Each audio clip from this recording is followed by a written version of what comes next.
justifying now. We did a happening that involved over 400 participants. Can you explain blindness? You can explain. Okay.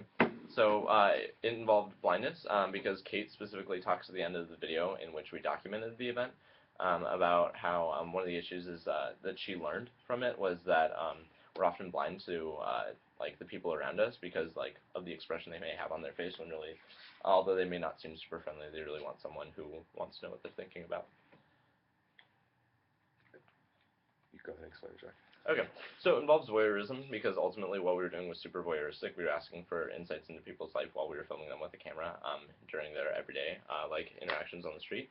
Repetition to reveal truth because we did the same like action 400 to over 400 times of asking people for different things for pennies. It involved, oh well, I'll let you explain this one and then this one. Here we have unrequited love and the male gaze because I, when buying people's thoughts for a penny, got a lot of like, you're pretty, or like, I think you're cute, you look beautiful, and I was like, didn't ask for that, didn't want that, wasn't trying to be hit on, so their love for me was unrequited, and I was a victim of the heterosexual male gaze. Yeah.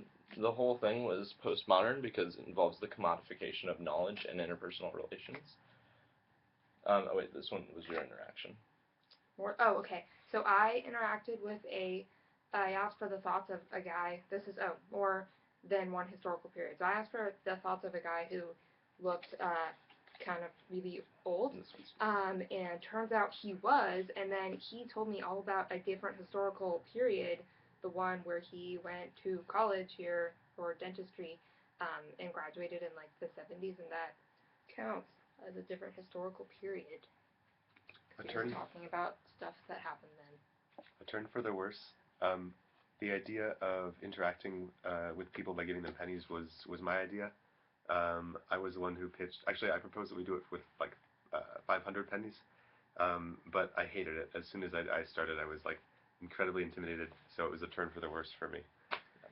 It involves a window because we were asking for a window into people's lives when we asked them penny for your thoughts, or like we'd be like a penny for your favorite memory. So that was a window into their lives. Or advice, life advice. It regards knowledge. We were asking people for sort of their knowledge, their personal knowledge. It involves a foreign audience because there are multiple times in which we had to ask things of international students, many of whom, like for example, I asked something of a guy who didn't speak very much English, and so when I asked him penny for your thoughts, he didn't know what thoughts meant, and so I had to try to explain it. Yeah, and it's like really hard to explain what a thought is, and then you would without using the word think, or then the opinion was also a word he didn't know, so it was difficult. Also involved paranoia because a lot of people were like, what are you doing this for?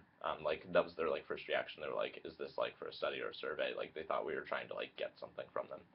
They were super paranoid. Nice, that's awesome. 400 people? Yep, we started.